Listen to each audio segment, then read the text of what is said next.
sources du droit. La première source directe, c'est la loi. La loi.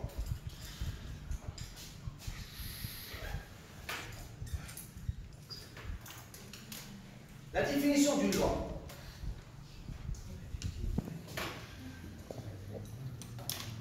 La loi, au sens large, soulignez ça, au sens large, c'est-à-dire la loi qui s'applique à tout le monde. D'accord? La loi au sens large est un texte juridique émanant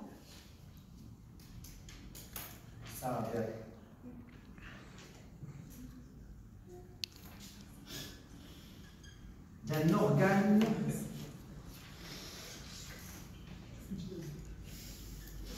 étatique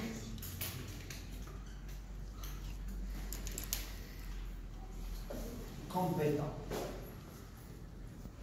La loi au sens large est un texte juridique émanant d'un organe qui doit être pas n'importe quel organe, il doit être étatique et compétent. Ça veut dire quoi compétent? Ça c'est littérature. C'est le sens littéraire du mot. Il y a un sens juridique du mot compétent.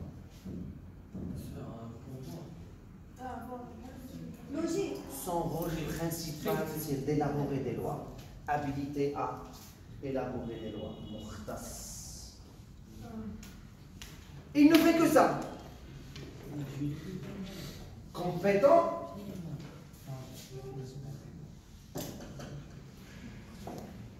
Mukhtas. D'accord? Alors, si on dit organe étatique compétent, c'est là. Quand la loi émane d'un organe étatique compétent, ça veut dire quoi? Ça veut dire une loi au sens large. Si je dis une loi au sens large, certainement il y aura une loi au sens restreint. Ça c'est par défaut, hein, puisque j'ai bien spécifié. Loi au sens large, c'est-à-dire il y a une loi au sens restreint. Et automatiquement, si la loi au sens large émane d'un organe étatique, la loi au sens restreint va émaner d'un organe privé. La loi le règlement intérieur d'une école privée s'applique à toutes les écoles? Non. Il s'applique rien que. Mais une loi qui émane du ministère de l'éducation supérieure. Toutes les écoles. Privées et publiques. Ça marche. C'est-à-dire, il y a une différence entre une loi émanant d'un organe étatique compétent et une loi émanant d'un organe privé. La loi qui émane d'un organe privé, elle s'applique à l'établissement où elle a été adoptée. Par contre, une loi établie par un organe étatique compétent, elle s'applique. Est-ce que c'est compris? Oui. Maintenant, on va voir comment le droit privé, comment il voit cette loi? Comment il la voit? La loi, selon le droit privé. La loi selon le droit privé. Le droit privé déclare que la loi se décline en 4 catégories. Il y a, selon le droit privé, il y a 4 catégories de lois. La première catégorie, la loi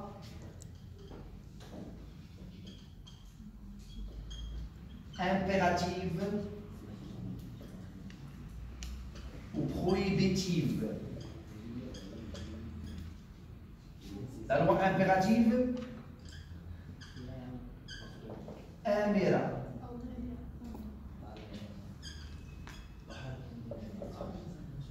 La loi impérative, elle nous impose de faire. D'accord? Prohibitive, il nous interdit de faire. Dans les deux cas, on est contraint à faire, on est contraint à ne pas faire. Il y a une contrainte dans les deux cas. Très bien. Ce type de loi n'accepte pas de dérogation. Ce type de loi, elle n'accepte pas de dérogation, déroger. La dérogation, c'est faire exception à une loi en matière d'application. C'est-à-dire, on l'applique, mais peut-être il y aura une exception, on ne va pas l'appliquer. Ça n'existe pas. Est-ce qu'il y a un employé qui travaille et qui n'a pas droit au congé? Non. Ça n'existe pas. Le congé, c'est un droit pour tout le monde.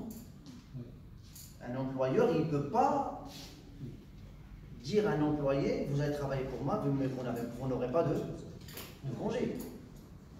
Il n'y a pas d'exception. Ça s'applique sans exception. C'est ce qu'on appelle les lois impératives ou prohibitives. Tu brûles le feu rouge, tu payes une amende. Tu tues, tu vas en prison. Tu cambrioles, tu vas en prison. Il n'y a pas d'exception. C'est la loi impérative ou prohibitive. Ça marche? Rappelez-vous, elle n'accepte pas de dérogation. Deuxième catégorie.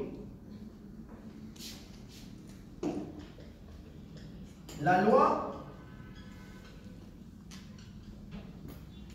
supplétive de volonté, ou on dit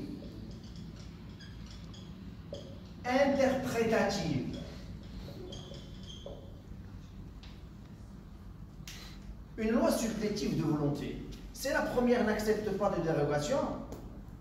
La deuxième catégorie, si on décide, c'est interprétatif, j'interprète les choses. Ça veut dire que ça reste subjectif. Quand j'interprète, ça veut dire que c'est subjectif. D'accord? J'intègre ma personne, mon affaire. Si j'estime que cette loi est facultative, je ne l'appliquerai pas. Et quand est-ce qu'une loi est supplétive? Je vous donne un exemple.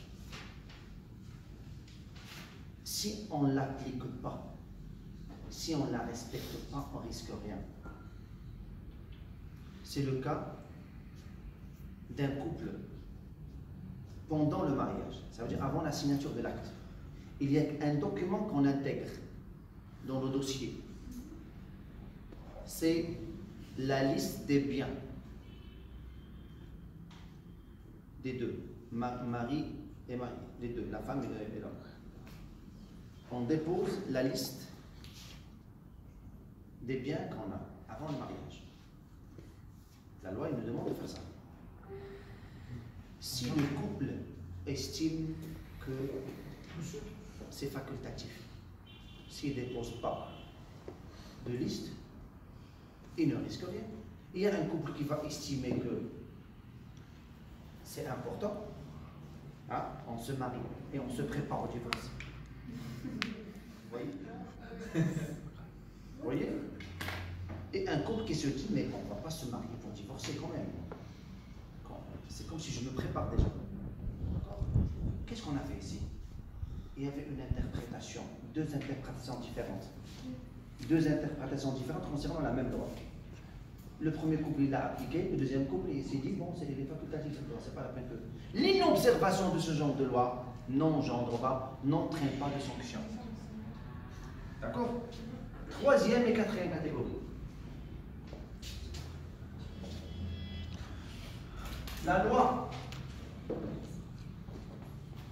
générale et la loi spéciale. La loi générale. Le code de commerce est une loi générale. Elle régit un domaine général qui est le commerce. Mais dans le commerce, il y a des secteurs qui sont d'une extrême importance. On leur a réservé des lois spéciales, comme la loi sur la SA, la société anonyme, la loi sur la SARL, la société à responsabilité limitée, la loi sur la propriété industrielle et commerciale. Bon, vous inventez quelque chose. Pour avoir le droit d'exploiter la chose inventée, qu'est-ce qu'il te faut? Il te faut un brevet d'invention. Il faut brevetabilité la chose. Vous voyez, pour pouvoir l'exploiter, c'est-à-dire pour pouvoir la produire et la vendre. Si vous inventez et vous ne brevetez pas, c'est comme si vous n'avez rien. Si une autre personne invente la même chose, bien sûr, le brevet est un titre, comme le titre d'une maison. Vous voyez, qui vous donne vous êtes propriétaire de la chose inventée. C'est ça le brevet. C'est une loi. Je suis en train de vous parler d'une loi, mais ce n'est pas une loi générale. C'est une loi spéciale. C'est pour cela qu'on dit la loi spéciale régit une fraction de la loi générale. La loi générale, c'est le code de commerce. La loi spéciale, c'est la loi sur la propriété. Je donne un exemple. Sur la propriété industrielle et commerciale. Est-ce que c'est compris? Est-ce que vous avez des questions par rapport à ça? On récapitule rapidement. Qu'est-ce qu'on a vu aujourd'hui? On a vu la spécificité de la règle de droit. On a dit que la règle de droit, elle est contraignante, c'est-à-dire l'inobservation d'une règle de droit entraîne quoi? La sanction de l'État, chose qu'on ne peut pas trouver pour les autres normes. On a vu la différence entre le droit objectif et les droits subjectifs. On a dit qu'ils se croisent quand on veut jouir d'un droit subjectif. Pour jouir d'un droit subjectif, il faut passer par le droit objectif. On a commencé les sources du droit. On a commencé par la loi. Bon, c'est un chapitre qui est très long d'ailleurs. La loi, au sens large, émane d'un organe étatique compétent. Et toute loi émanant d'un organe privé, elle n'est pas large, il s'applique à l'établissement où elle a été adoptée. Elle est au sens restreint. On a vu la loi selon le droit privé. D'accord? On a 4 catégories. Loi impérative, prohibitive, loi supplétive ou interprétative, loi générale et loi spéciale. La semaine prochaine, Inch'Allah, on va voir la loi selon le droit public. Je vous remercie infiniment.